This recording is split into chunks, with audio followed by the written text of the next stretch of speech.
Let's go over the gear so you can actually see what type of gear I am running and what type of content I'm able to complete with this setup so you can have a better idea of the potential and actually a true strength of the build.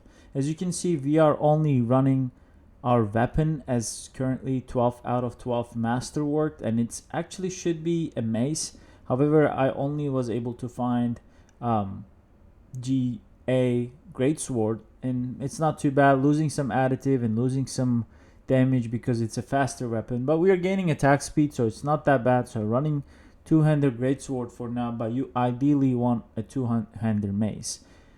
But this is the only thing that we currently have that is masterwork out of 12 out of 12. And then next is our amulet is 8 out of 12. And then another ring is 8 out of 12. So we have a lot more room to grow with this build, where I think it's gonna gain significant power boost when we fully masterwork our gear, as well as when we fully level up our glyphs, as most of my glyphs are about set level 70, and then one of them is about level 46, just got to the legendary. But yeah, we are still hitting about up to 4 billion damage. And one of the most important things is that the fast blood aspect here, we want to be able to get a really good fast blood aspect. This is going to increase our DPS significantly, but these things are really hard to find. I don't know if you're going to be able to get 4.5 second one on the amulet. And actually, when we get a good fast blood aspect, we're not going to put it on our amulet anymore. We're going to put it on a ring, and we're going to swap it with sacrificial on our amulet, and that's going to boost our damage significantly more, because as you know, this is a shadow wave build. We are getting the Reaper's bonus shadow damage, we are getting the overpower bonus, and then we are getting the critical strike bonus from the golem. So putting sacrificial, being able to put sacrificial on our amulet is going to give us a significant damage boost. And specifically, it's actually a 91% multiplier on the amulet in this current setup if we are able to do that. So if we get a good fast blood, we should be able to do that.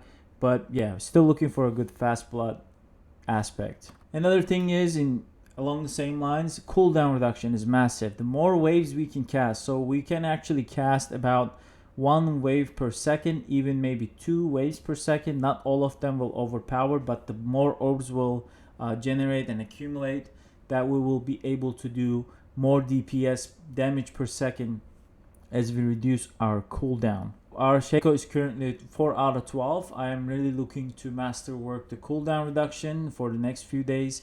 I'm going to be just farming materials and really perfecting this gear so I can actually clear higher pit tiers, but we'll see. I'm currently playing 2-3 builds at the same time with 2-3 different necros, so it's getting a bit longer for me to get the gear I actually need. Moving down on the chest piece, I'm currently running Cursed Aura. Another thing, at the end game, hopefully when they allow us to get the Shroud of False Death back in the game, currently it's not available, we're going to be putting Shroud of False Death mythic unit here, and that's going to boost our damage another 40% multiplier that we don't have currently. But in the time being, running a Cursed Aura, which is a really good quality of life, where it helps us a little bit DPS because we don't have to cast Decrepify that often, and it spreads the cursed across all enemies. On glows, we're running Ultima Shadow, so we can turn our blood wave into a shadow wave, and we have pretty good stats here. Definitely corpse tendril size helps us a lot. And one thing that I want to call out here, definitely check out the Maxroll planner. Those gear stats, those gear affixes are well more planned. However, I acknowledge that there's a huge amount of variance in the gear you can get this season, so the stats don't match and this and that. But hopefully this, alongside of the Maxroll guide, give you a better idea of what you should be shooting for. And that guide that I wrote for Maxroll actually has the breakpoints that you need to hit, like crit chance, cooldown reduction, so on and so forth. So you can actually adjust your stats based on what kind of gear you were able to find. It's gonna be really hard for everyone to find that specific gear that everyone has the same gear, so that's not going to be the case anymore. So take this as a reference. Always reference the Maxroll guide link down in below. But this is currently what I have on the glow spot. And then our unique on the chest, on the pants, we have Blood Moon breeches, which is Really good. GA max life is what you want. You want to triple hit that if you can. I'd rather have here 150% multiplier, losing about 7 here, but that's okay for the time being. This is really good. On our boots, we want movement speed. Running fast is important on this build. And aspect, along the same lines, we want metamorphosis, because you will see when you're running pits, you're gonna get slowed a lot. You're gonna get CC'd a lot, and you won't be able to pick up the blood orbs. You're running through the wave, you're surfing the wave, you're picking up blood orbs manually. So it's really important for us to be able to move freely when we are pushing pits. So metamorphosis gives us just that. You evade and you get like a shorter teleport, which is also nice to have a shorter teleport, because then you don't want to consume too many orbs at one time. So this works perfectly, and you are never slowed because you're unstoppable now. And it's just, I think, very crucial part of the build to effectively collect blood orbs and be able to cast wave and reset the wave's cooldown. On the rings, there is one specific affix I really want to touch on, is lucky hit chance to make enemies vulnerable for 2 seconds.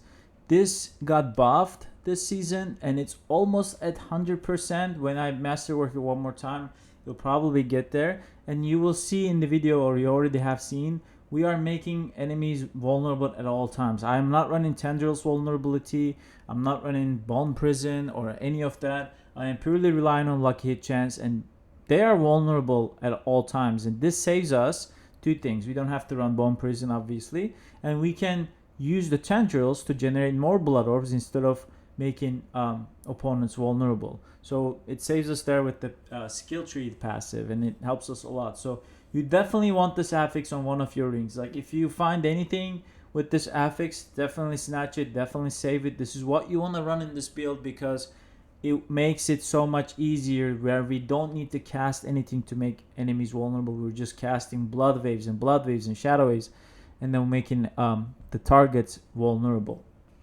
You definitely want to crit chance, because you want to hit crit cap, and you definitely want to temper ultimate cooldown reduction. That's one thing you need to immediately do to temper ultimate cooldown reduction. Another ring is a similar, so you want actually blood overpowered damage and ultimate cooldown reduction. We're running grasping veins and sacrificial. Like I mentioned, we want to move the sacrificial up to our amulet once we get a really good fast blood aspect. I won't go over the skill tree in detail. Like I said, I have a very detailed write-up on maxroll.gg. Make sure to check out that guide, link down below. On the Paragon, currently we are running Abyssal, Eliminator, Dominate, Essence, and Sacrificial. On our Paragon, they're mostly about 72, 71, and the Sacrificial about level 46. Once we level them up a little higher, when we get them around probably 90 or so, all of them, and maybe even 80, it's going to give us even more of a power spike. So we'll see where we push with this build. Like I mentioned, I have a very detailed written guide on this build on maxroll.gg. Link is in description. It provides greater amount of detail, and hopefully it will give you everything you need to get started on this build. And if you have any questions, you can comment down below. I'll be very happy to answer them. Lord Sora here. Thank you for watching. I'll see you guys in the next video. Cheers.